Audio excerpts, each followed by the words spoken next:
Welcome to What You Sippin' On podcast, powered by B3. We appreciate you tuning in. I am here, Dennis Tolpa, with Studio Bank, mortgage relationship manager. My buddy Eric Thornton here with eXp Realty, and William Stiles with Country Financial. So if you're in the market to buy a home, we got you covered all in one spot. We appreciate you tuning in. If you haven't before, this podcast, we interview local business professionals and leaders within the community, kind of highlight what they do and hear their story. So today we are here with Ben Kettle, the sole proprietor, El Presidente. What are you, janitor? all of it. You name it, great growth. So we appreciate you coming out. Thank you. First question, what are we sipping on? Dennis, I'm so glad you asked. We are sipping on ranch waters, which these aren't, no offense if you enjoy such a thing, but these are not the canned hard seltzer wannabes. These are the OG ranch waters. So it is Mexican sparkling water, tequila, lime, and special treat. I made some honey jalapeno syrup last night and put a little bit of that in there too. So Special treat. You get a little hot, you get a little sweet. That's the honey jalapeno. I was wondering what that other mixture you were putting in there was. Yeah, don't worry about that. Highly confidential. Yeah. And it's much better than the wannabes. As a fan of the wannabes, I actually like this better. Right. And look, My no compliments. disrespect. My wife and I, we're in a pinch. Kids are rubbing up against us. It's a Tuesday night. We don't have the ingredients. We have ample wannabes. But, I didn't want to show any disrespect, I guess. Got you. That makes sense. So no, where does this come from? When's the first time you had this? I got really into them when I lived in Austin, Texas. So I did grad school at the real UT Austin. and Austin's a very hot place. And so if you're doing some porch sitting, it's not uncommon in the summertime to make some of these. So we would just, hang out, enjoy the 110 degree temps, watch our grass die, and drink ranch waters. That's pretty much what we're doing right now in Tennessee, watching our grass die and 'tis the season. drinking At least something staying so. hydrated. Yeah. That's awesome. So you mentioned Austin. Is that where you're from originally? No, I grew up kind of all over the Southeast, but primarily in Huntsville, so just down the road from us here. Yeah, I went to Huntsville High School. I'm a proud Crimson Panther. Okay. Never heard of him. Well, that's normal. Yeah. So from Huntsville, how do you get to Austin? Kind of tell us a little bit about Oh man, your little quite the journey. So I decided early on in high school I was going to go to the best college that would accept me, and so I ended up getting an early decision to a school called Davidson. It's in Davidson, North Carolina, just on the road from Charlotte. Most famous for Steph Curry, so you may have heard of him. Recently won an NBA championship. Rings a bell. Yeah. He's a good dude. Just graduated from Davidson this year, actually. So congrats, Steph. And then, I ended up moving out west to Wyoming for a couple of years. So I was in Jackson, Wyoming for 2 years. Moved to Bozeman, Montana for a year. DC, Washington, D.C. Met a girl there. She got transferred to Austin. We decided to do long distance for a year. It was a great year of long distance. I tell people if your long distance is good, then you have a strong relationship. And so I ended up moving to Austin just because I'd go visit her and I loved it. And I got into UT Austin business school. And so, that's how I ended up there. And it's supposed to just be a couple of years and we really liked it. And we were there for 6-7 years. Wow. So when you're kind of doing the Western tour, are you couch surfing or are you working through this whole time? No, I worked hard. So when I moved out to Jackson, I had never really been in the Rockies, which is a little weird because I love them so much now and make a point of going out there several times a year. But I was just like, I like big mountains. I know that much. I like snow. I like that kind of challenge of that environment. And got out there and ended up, this is an interesting story. So, had no money. I'd worked commercial construction all the summer before after I graduated. All my friends are going off to fancy law schools or their investment banking, internships or whatever. And I'm working commercial. I'm literally tying steel at a commercial construction site in Madison, Alabama, right? So I saved up some money and moved out there with some friends. And we're working temp jobs. And because I had tied steel all summer, I had like commercial construction experience. So I go into the temp place and they're like, oh, we'll put you on building this Four Seasons. They were building the Four Seasons Jackson Hole. And so, I got out there. I was they paid pretty well for a temp gig. I was sound caulking the ballroom. It took me like several weeks, me and my buddy that I moved out there with, one of my buddies. And one day I'm walking down the hall and this dude stops me. And like, I've been like, I'm covered in like construction dust. Like there's nothing impressive about me. And this dude looks at me and goes, hey man, what's your story? And I thought he was just like a foreman. I was like, oh, I'm Ben. I'm a temp worker. I've been sound caulking the ballroom. He goes, well, I'm the GM of this place. And we're doing a hiring fair in 2 weeks. What are you doing this winter? I was like, I don't know. They're like, this place is going to be done. I'm going to be out of a job. It's like, well, we'll help you buy a pass and like, you should come to the hiring fair. And so that GM ended up like talking me into working the Four Seasons. So I waited tables basically at night. So he thought your caulking skills were mad. He was desperate for people. I thought it was the first one sounds better for the sound record, caulking but, skills was just real mad. We'll go with desperation. Yeah, Fantastic. you think about a hotel that size, it's a big hotel. And so it was, I'll be candid, like it was an amazing experience. Like I would wake up late if the snow was bad, really early if the snow was good. I'd make my way out to the mountain or to the pass, which is where all the backcountry skiing is. And like, do that all day. And then I had to be on shift at 4. They fed you. They did your laundry for your uniform. So I'd like literally drop my skis at 3:45 because they had on-site ski storage for employees. I'd like run, pick up my uniform, put it on real quick, shower, put it on, go to the, little cafeteria, jam food down my throat, right? And I'd be upstairs at 4:30 to start my shift. And, I'd be waiting on billionaires in many cases. Like it was a surreal experience. And of course, like I look back on it, I'm 22, 23. I like have clear raccoon eyes from my goggles and the tan, particularly in the spring. Like I'm just like a bro. Like I am a ski bum bro who like knows how to tie a tie. And, and you got a guy that's worth, $200 million going, well, what wine do you recommend? Like, buddy, like, I've never had a bed frame. Like,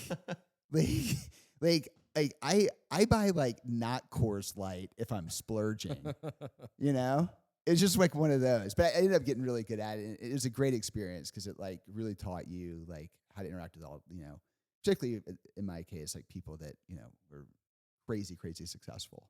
The coolest guys were the bodyguards. So occasionally you'd have guests who had bodyguards with them all like 24/7, but the bodyguards wouldn't sit with them. So they'd be like at a table, and then you'd have like, 4 feet away a two-top with like their bodyguards.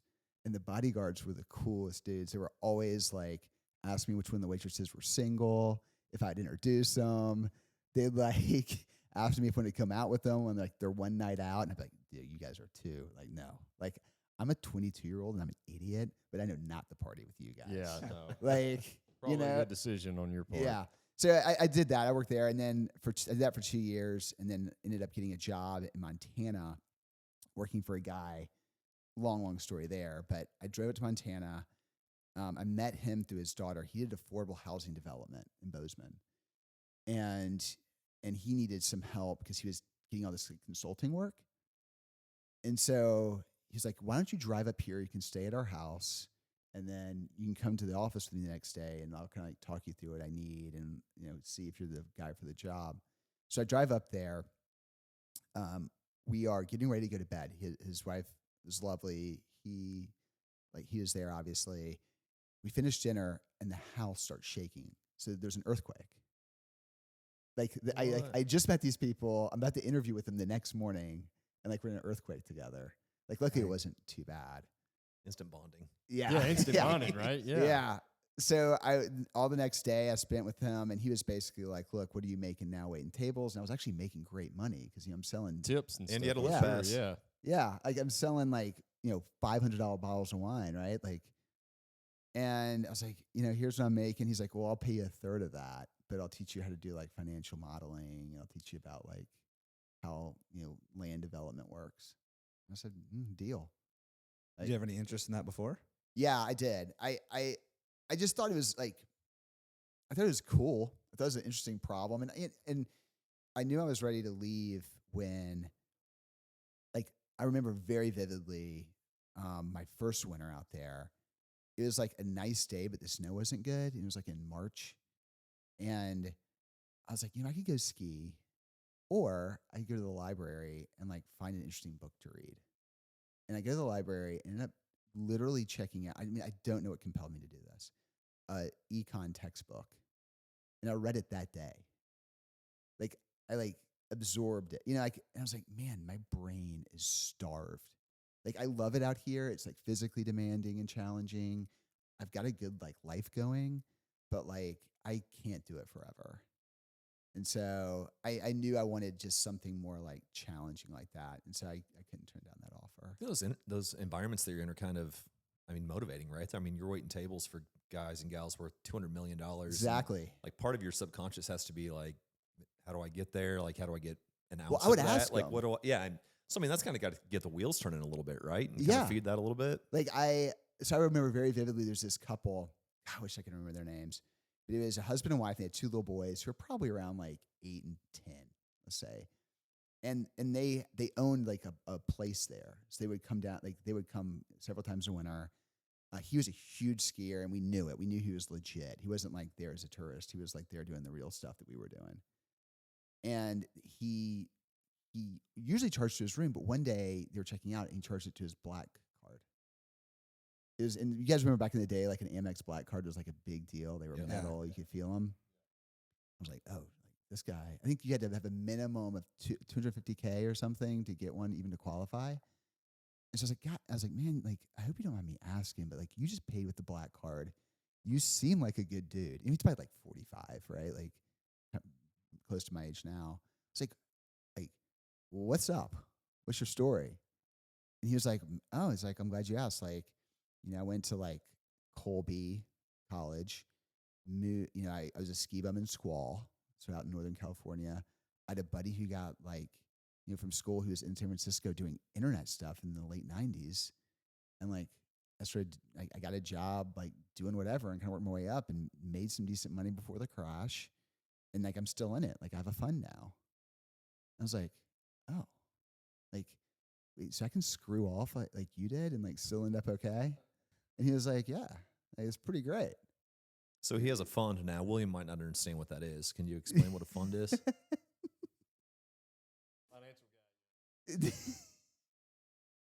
I could.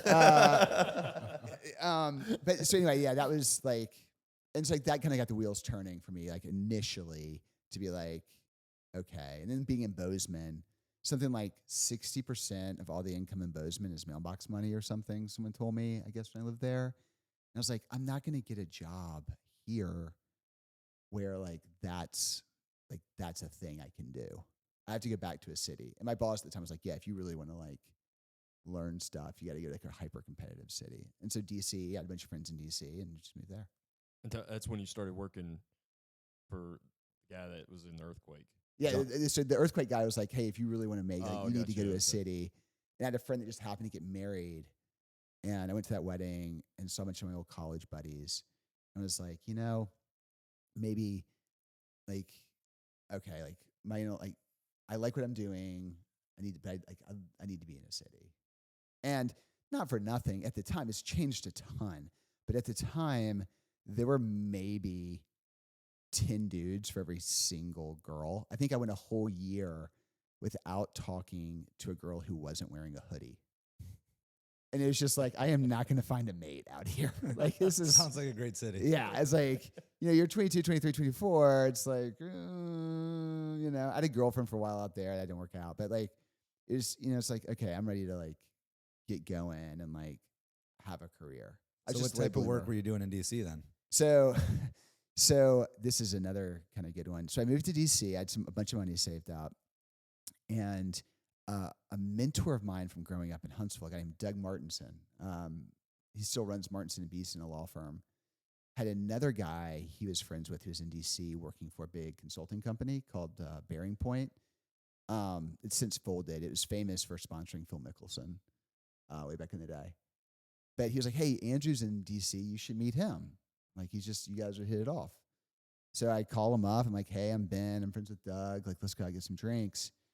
We go out, and I don't know what got into us, but we got after it.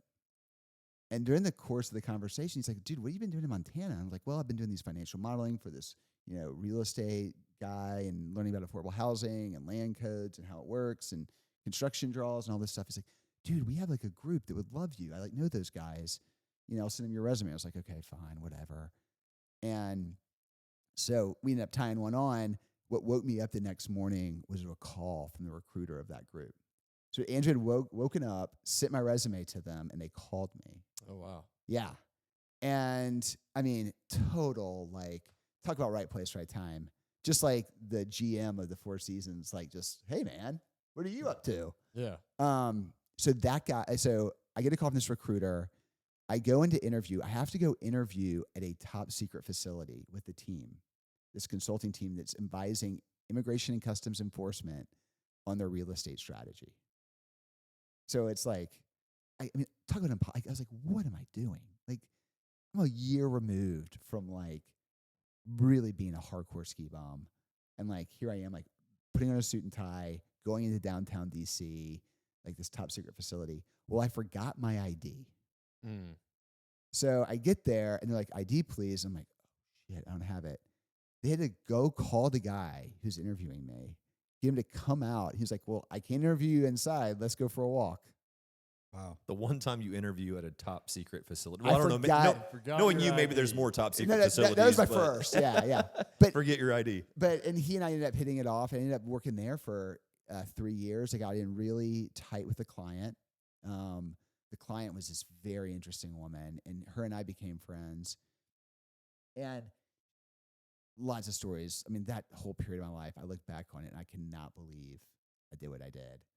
But I really endeared myself to her because for some strange reason, when they were doing my top secret background check, I got through that check in like record time. Like usually it took like months. It took me like 2 weeks. So like, I don't know how. Like they sent like investigators out to interview all my ski bum buddies and my college friends. And like even people I had grown up with would call me like, yo, like some investigator just talked to me about you and was asking if like you knew Al Qaeda. It's like, and and I did a 3-hour interview with a former FBI investigator, and all this stuff to get my top secret clearance, but it happened in 2 weeks. And so she loved me for some reason because I'm like productive.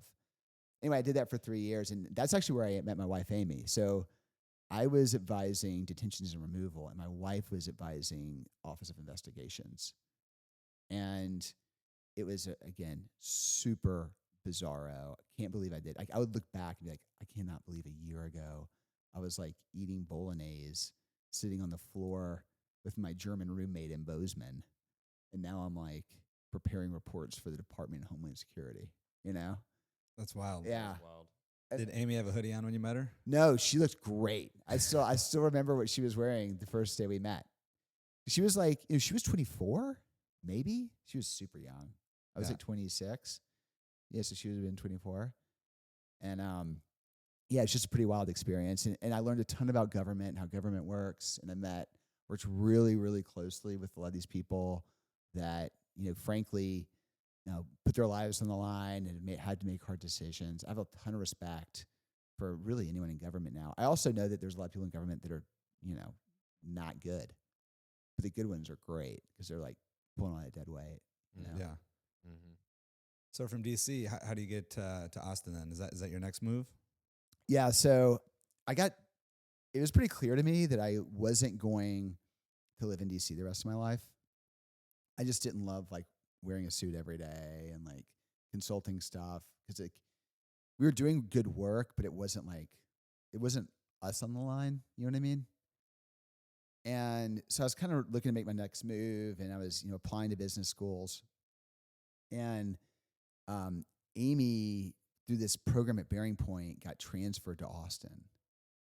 And this is like before Austin was like, capital A Austin. So right? what year was this? This would have been 08, 09. So like great financial crisis time frame. And I was like, I went down to visit her. We did this year-long distance. I was like, I really like this town. It's a good mix of the things I like. There's like lots of outdoorsy stuff to do, but like I feel like I can make a career here, right? There's a good school. And so yeah, just basically, saved a bunch of money.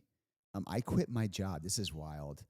I quit my job 2 months after the bottom of the stock market during the great financial crisis.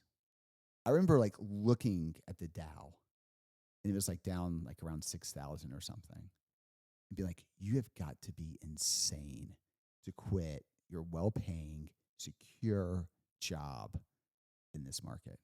Like, who knows when this stuff's coming back, right? But I did. Scary time. That's a Yeah. big I worked for scary AIG. time. I worked for AIG for a minute during that time, so it was. Oh yeah, Yep. Eric knows what I'm talking. Yeah, I mean, and I had friends losing jobs left and right, and I candidly, I felt like a dick. It's like, man, like there's a lot of people that would kill to be in this position. What made you come to that decision? I just the knew end? it was kind of now and like Yeah. at a certain point you gotta rip the Band-Aid off, and like it's never gonna be perfect, right? And I also don't need much, like, to be happy. I mean, times have changed a bit now that we have kids and all that. Mhm. But like, I was like, my dad around that time period, I was thinking, I was telling him about what I was thinking about doing. And my dad's very old school. I mean, he graduated college early to go into banking. He's been in banking ever since. He just retired, but like he had this super long banking career, very by the book. And he was like, look, Ben, you're the type of guy, it's like, I could strip you naked and drop you in the middle of Afghanistan and you'd find a way to survive. I was like, okay, yeah, like I can do this and it's not a big deal. It ended up being a really, that was one of the smartest moves I think I've ever done. It was like just getting out of getting out of DC and being like, I'm starting from scratch. I know more about me and what I'm about. Mhm. I'm going to go pursue it. And that was 2009, 2008. Yeah, that was 2009 is when I left. So I drove down. I literally dropped all my stuff off in a self-storage locker in Austin, spent a week with Amy, and then I flew to Portland, Oregon, because I had 3 friends, all of who had been old ski buddies of mine, who are going to ride bikes across the country. And so I was like, hey, this is the 4 of us. And we raised a bunch of money for a group called Project Rwanda, and we rode our bikes across the country that summer. And then we finished, and I flew back to Austin and was like, all right, got to figure out the rest of my life. How long did that take you? 45 days. 45 days. 45 days. How many miles a day? I think we averaged over 90. 90 miles a day. I lost 45 pounds. Where did you lose it from? I mean, Well, I bulked up because I knew. Oh, okay. I knew. Yeah. That was like I like lifted a lot of weights. That was a wild experience too. That was really fun. 45 days. But that experience. So my job was, we're doing this trip, and like we all kind of like separated, divvied up the responsibilities, and we knew we wanted to like raise money, right, when we did it.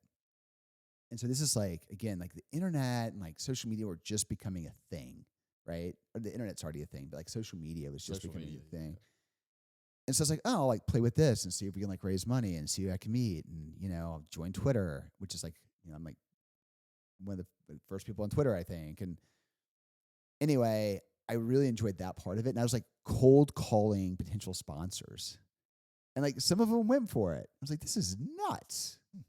Like, and so when I moved to Austin, I knew I wanted to do something that was like a little bit more like scrappy, where I'd have to like gut on a limb. And I knew I wanted to do something where I didn't have to wear a suit. And those are the only 2 things I knew when I moved there. And what was that?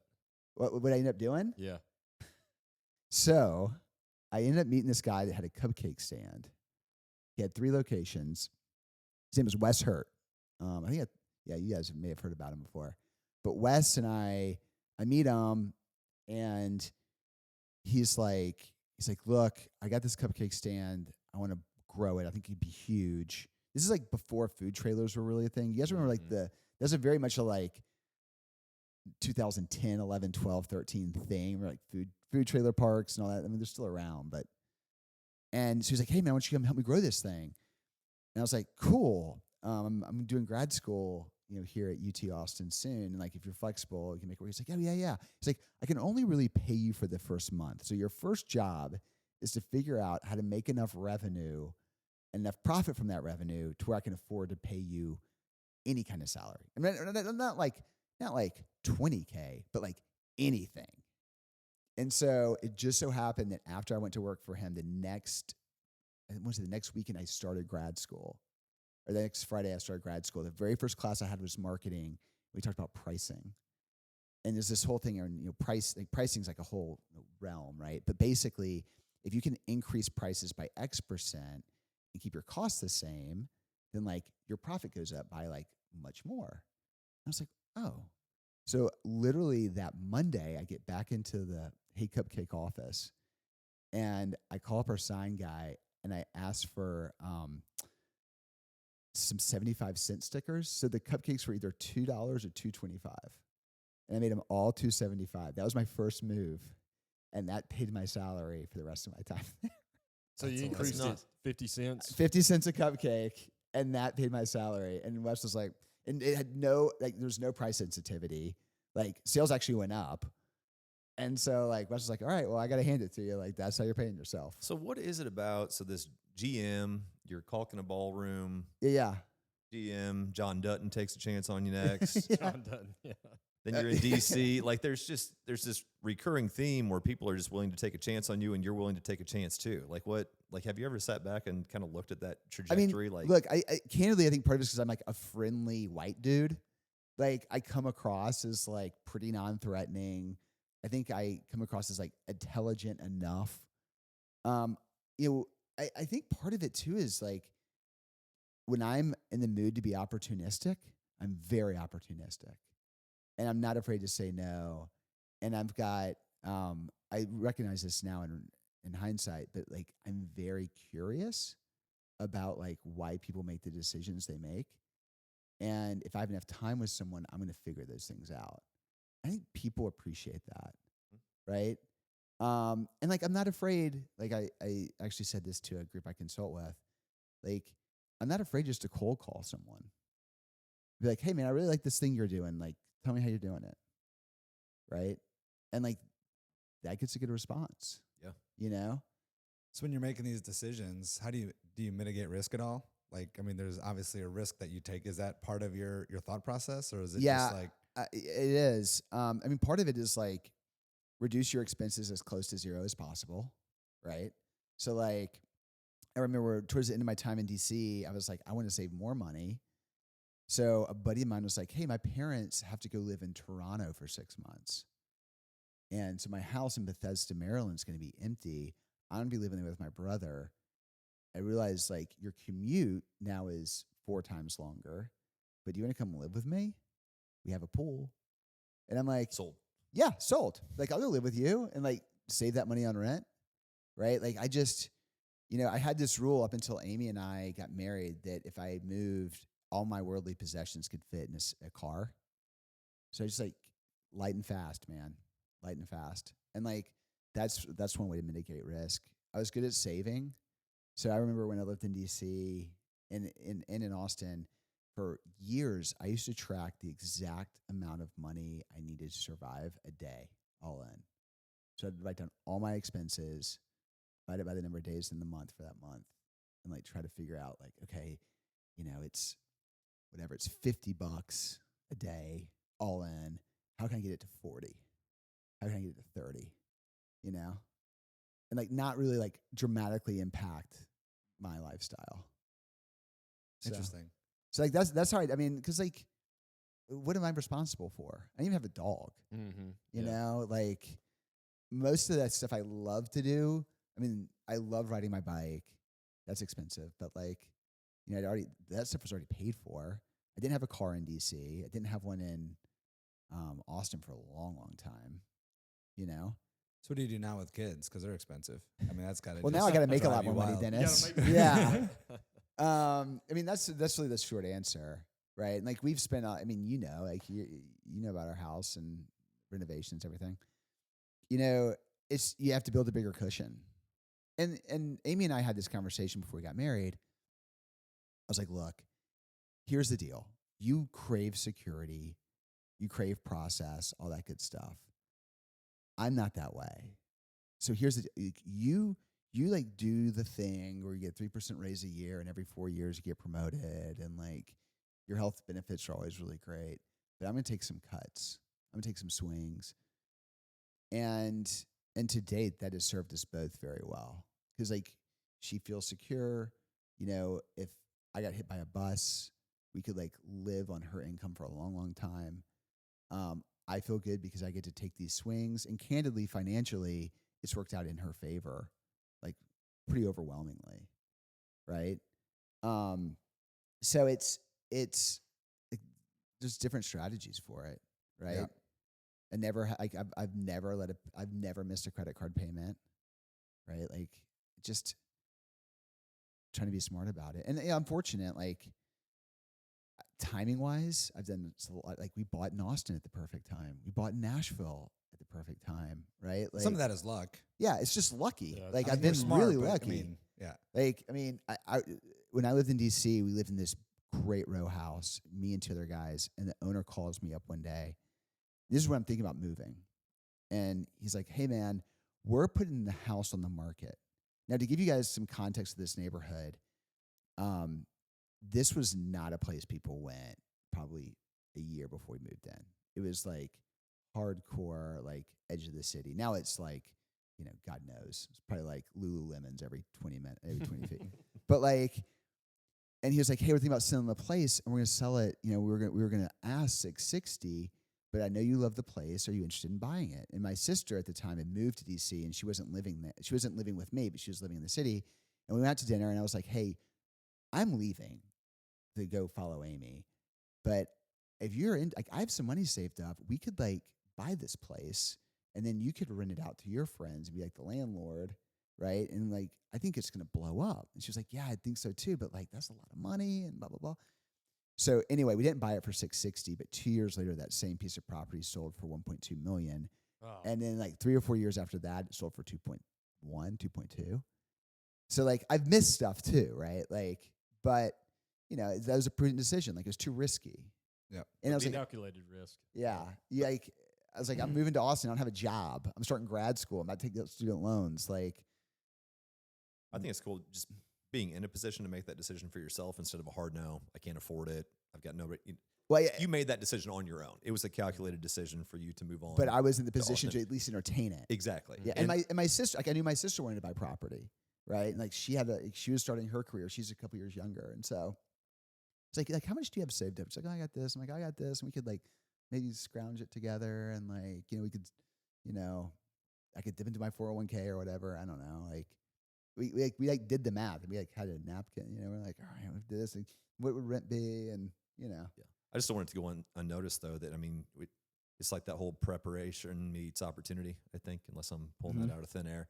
You made the right decisions along the way so that when DC came up, when Austin came up, like you felt like you could take those risks. I'm just pointing out a lot of people don't even put themselves in that position because of the decisions they make leading up to that point to act on it. Yeah, and again, I really don't want to take out luck. Yeah, I'm sure that's in there. But like, I mean, we've talked about it before, but last year, a little over a year ago, May 2021, I guess this was, I got laid off, and the team, my team had been doing awesome, and I'd also just bought a brand new car that I was going to pay cash for. We had broken ground on major renovations for our house 2 months earlier, right? Like, we are staring down a mountain of debt. We had this huge cash thing happening. Like, I'm about to buy this car, and like I don't have a job, right? And then literally, I found out I was going to lose my job on a Sunday. My boss called me on a Sunday, or I called her, and then she called me back on a Sunday. That Monday, I got 3 phone calls from friends, people that I'd worked with in the past, being like, yo, man, what are you up to? Do you have time to like consult on stuff? 3. And all 3 of them became clients. And they're clients now. And so it's just like, I can't script that. They had no idea I'd been laid off. None. And like, well, actually, what do you need? Yeah, got some time now. Turns on Everything's- him. Yeah, Okay. it's like, I'd love to help you out. Thanks for calling, So what kind of consulting is this? Like, what are you doing now? So I'm mostly, most of my work. So it's funny, we talked about like the early days, but in the in between time of like Austin and now, I've done a lot of product and sales. So I started out, my first big boy job after the cupcakes was at a startup. I was a second sales guy, did really well, was there for 4.5, 5 years, moved into product, did product here in Nashville for a number of years at a couple of different places, and then went back into sales last time. That's when I was laid off. And so it's all, I thought product consulting is just, I don't have a passion for it. Like it's very like framework, and it's very like people come in like, hey, here's your discovery questions and here's how you build products. Sales consulting is much more like, it just feels more natural and like in my blood. And so it's like, okay, most of my clients are like, we're trying to double, triple, 10x revenue. Like, what do we do? And I go in, and most of the time it's this mix of like strategy. I'd say it's really three things. It's strategy. Okay, like what strategically do we need to do to get there, right? The second thing is like, do we have the discipline to get there, right? Like, because a lot of times you kind of know what you need to do, but it's just having the discipline to do it. And sometimes you just need a third party to come in and be like, hey, like every week we're going to talk about this and we're going to hold each other accountable. And I'd say the third thing is similar to the second and with discipline, but it's like helping people figure out what they need to do, right? Okay, we want a 10x revenue. Let's work backwards and figure out, okay, can we get enough leads to 10x revenue? Do we have capacity, right? Usually the answer to both those questions is no, right? It's like, what do we need to expand into, right? It's like, what are some other channels we can do to get leads? What are some things we can do to automate our process? What are some inefficiencies that we can take out of our current process? What are we not talking about, right? How does the market see us? Like, let's really get in our customers' shoes. So it's a lot of that kind of work. And I've been shocked since I started doing this a year plus ago, how often it's just like the answer's in the organization, but it's like, it's just maybe like someone needs to organize, or it's like going to Eric and Dennis, right? And like, Eric, what's your perspective on this? Okay, that's cool. Dennis, what's your perspective of this? Okay, like you guys are really similar in these things, but like, you know, Dennis is saying this, Eric is saying this, like who's right, who's wrong? Are they both right? Right? Like, so it's, that's really primarily my work. And one thing I found is like so much of it now is just like more like time, right, with my clients and like talking through it. And like, I don't crawl into a hole as much as I used to and like build models and spreadsheets. Like, okay, let's talk like, what did that customer say? Is that interesting? Is that different? Do we really know how they buy? Right? Like, who's the decision maker? Like, it's like a lot of that.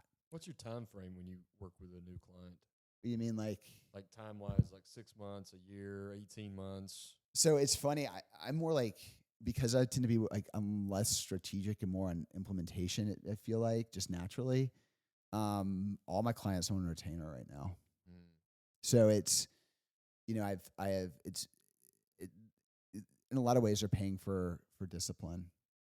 And in some cases, I mean, they would tell you, and actually one of them I talked to yesterday about this, he will tell you it's insight and discipline.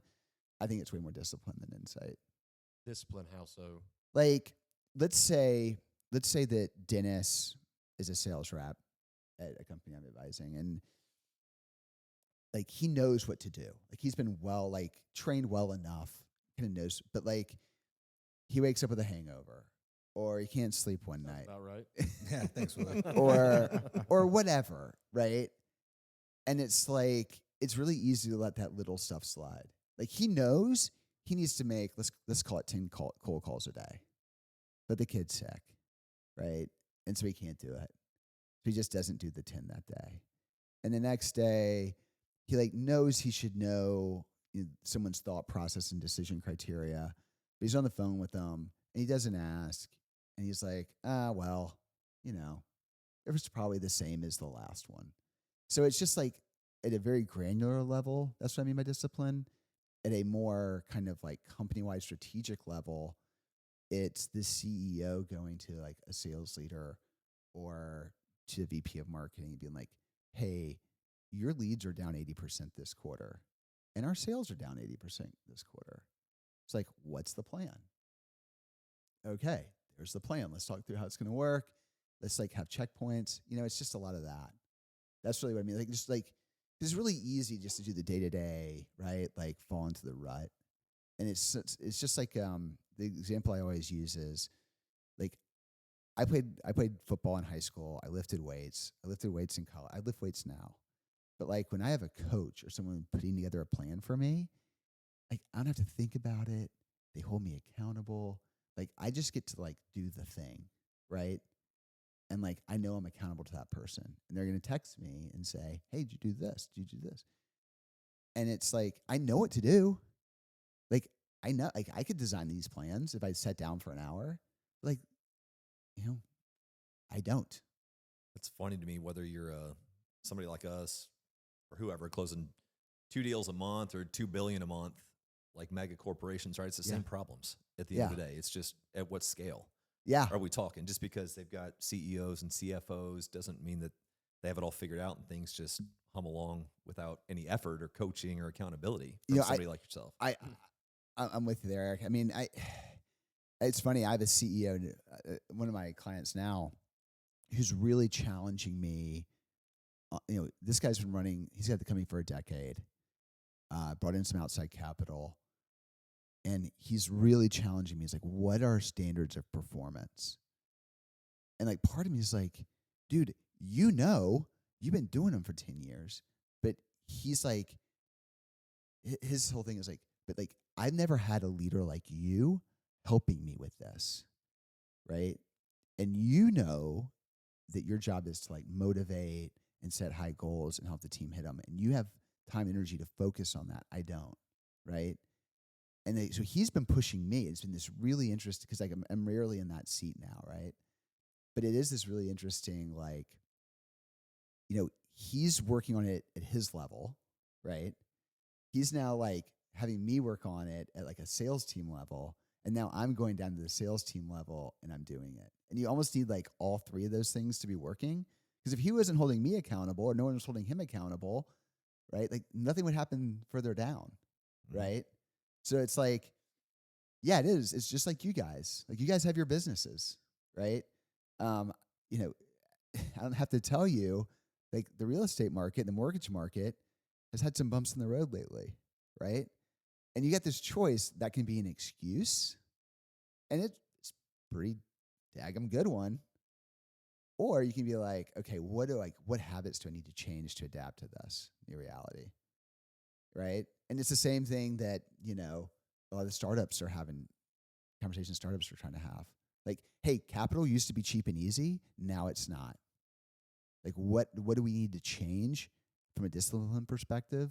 What do we need to prioritize from a discipline perspective to make sure we survive whatever this thing that we're going into or in ends up being? No, it's golden. My mom just called and checked on me this morning, because like you hear all the real estate news and the market and in the media and everything, and it's like all you can do is focus on what you can control. Put your head down, work, do what you know what you can control. You can't control the rest of it. Just try to be the best you can be given the circumstances. The bottom line is there's someone doing what you're doing who isn't making that excuse.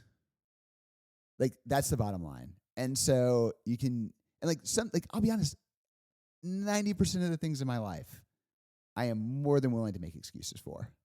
Like I just do not have the time, energy, brain power to figure it out. But like that 10% that you do really care about, at least and I mean this like mostly from a professional setting, like you gotta nail it, right? And you gotta be like, this is the thing, this is the thing, this is the thing, and it's just it's really weird that I did not think. I don't think I'm a very good consultant because that's how I'm oriented. Most consultants tend to be like strategic. They give you a binder. Thank you very much, right? And so it's weird. I think my clients like that I'm more like, no, like, yeah, strategically, it's kind of easy to figure out what we need to do. You can Google that. We can, there's frameworks, right? Like, just processes, right? Like, what's the process? The way harder thing is the implementation. It's like, like ideas are a dime a dozen, Like, how many people have said they wanted to start a podcast? I mean, we've talked to a lot since we've started this, Yeah. so we've always wanted to do that. But like, how many people actually like go find Brian? Go like take the time out of their day. I mean, I assume you guys spend money producing this, right? Yeah. Like, And I think it took us a good solid year mm-hmm, to sit down over coffee or drinks trying to prepare mm-hmm. how we're going to do this. So yeah, you're exactly right. And then, but implementation. Yeah, like, Mhm. but what, 10% of people? I mean, I have like 3 different friend groups like, we should do a podcast. Like, no one wants to hear me on a podcast. We don't care if anyone wants to hear us or not. We're here. We're doing it. Yeah, right? No, we hope people care in all sincerity. But, But like you do, like it's one of those things. Like you don't. Like I went through this when I started writing about talent. So I have a newsletter and I write about talent and talent evaluation. It's something I'm really passionate about. Worked on a lot when I was in product and sales, at previous roles, and I'm doing it now with clients with their hiring. And it's like I was so scared to like have a take on something. Like I'm a white, fairly lucky, upper middle class, middle-aged dude. No one is going to give a shit what I have to say about this. And I started talking to people, and like half my friends are like, "Hey, how do you hire? Like, how do you like interview a salesperson, or how do you like think about product when you're evaluating someone? How can you evaluate if someone's good at product?" And I had one too many of those conversations. Like, you know what? If the thing that I'm known for is caring about how we evaluate talent, then like, because I've been lucky, right? Like I've had these people evaluate me, and like I've gotten these amazing opportunities. Like if I'm known as the guy that cares about how we think about talent and like wants to strip all the like ego and BS out of how we think about who we work with, like I'm okay with that. Like if that's on my tombstone, that's okay. And if no one reads it, that's okay. Right? At least I'm like trying to change. I'm trying to push the ball a little bit, Mm-hmm. you know? And I just think that like for me, it took 40 years to get over that hump. I don't Right? think you're alone. Yeah. And there's like, I was like, I can imagine being 70 and never having made a run at this. Like, that's the loss. Not having 4 subscribers, right? Like 4 subscribers is great. Like there's 4 people that like will text me about what I write. I have more than 4, but not that many more. Like, you know? But I think like again, it's like this like defaulting to execution, like the strategy you pick up, right? You're in the world enough, you read enough, you're curious enough, like you have smart friends, they'll help you out with it. But I like your point of taking that, I say risk, but just saying, hey, I'm going to get my point of view out there, right? I have an expertise, right? In That's this, a great word. and I just want to say, hey, I'm gonna tell people what that is, and not being scared of what people think about it, because people are always going to think something about what you have to say, whether it's on a newsletter, a podcast, whatever it is. TikTok. Yeah. Like, do you guys know about the eel guy on TikTok? Are you guys familiar with this guy? No, Eel guy? I haven't seen the eel guy. No. Eel guy. This is think of how insane this is. So some dude buys a house. I think it's in Ohio, and he doesn't know it when he buys it, but it's had a cistern directly under the house. So it's like a cement room meant to hold water under like his garage. It's like probably the size of this room. Should have gotten an inspection. That he accesses through a manhole cover. And it just so happens that this guy's also like, I guess it's heptology. Is that reptiles? You guys know? Yeah. Brian says yes. Yes, Yeah. that's right. Thanks, Brian. Yes. Brian. Thanks, That is some quality production right Brian. there. That's right. And he's like, this is a perfect environment for eels. I've always wanted. I'm an expert in heptology. I'm an expert heptologist. I think he's amateur, by the way. And I had this goal. This is an insane goal. I have this goal of training eels so they eat from my hand. I've thought about that before. Yeah, I think everybody thinks Not about at that all. one Not time at or all. another. I now have the environment in which it is very easy for me to do that. I can prepare this space. This guy's like, I don't know, he's got like 1 million followers on TikTok. He's like kind of become like a symbol for like, think about it. Like, he's like, I'm an expert in heptology and I am going to try this thing that's crazy of putting eels under my house in a cistern that I will go into and I will then feed them from. Right? And like, it's blown up, right? And he is the most normal, dorky dude, right? But I wonder, there's probably like 5 people on this earth who have been like that guy. They've been like, man, I should really share my love of feeding eels from my hand with the greater community. They're just like, no one will care about that. Like, he has expertise in this. He picked And his he did thing, it, man. yeah. Like he And he did said, it. I'm going to be known for something. He picked it and he went with it. And he's That's- eel guy. Yeah. Yep. And Similar to Be your the eel newsletter. guy. And he's eel Yeah. guy. Like, I have people that are totally unrelated in my Twitter feed who are like, you know, I knew about him, and then someone I follow on Twitter who I've never met. I just like they're like an expert in something that I find interesting. It's like, I've been following Eel Guy on Twitter, or I'm sorry, on TikTok, and tomorrow he's introducing the eels into the eel, like whatever eel aquarium, and I've never been so anxious in my life. Oh my gosh.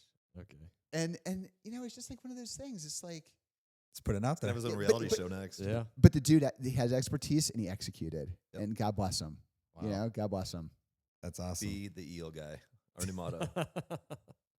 I love it. Well, Are we at time? on that note, on Eel Guy, can I hit you with some speed questions? Yeah, please, let's do it. Let's do it. Where's your happy place? The mountains. I feel like we covered it. Nice Yep. little snow, be good. What would you be doing if you weren't doing what you're doing? Think about that one. So taking it out of the there's lots of like flavors of what I do, so I'll like put all those aside. I would love to have like a plot of land with a bunch of little like tiny cottages, and like have it be like outdoor, like preferably like near mountain biking trails or a mountain or someplace, and just sort of like run it, like a not a tiny home community, but like a short-term rental, like out in the woods, bonfires every night, like, skier, mountain biker types, like that. That'd be a great thing. I get property alerts, so I can build it one day. I know where to come to for financing too, There you go. Financing. and where I can find the property from. Yeah, There you go. Just make Sounds sure you really cool. invite us too.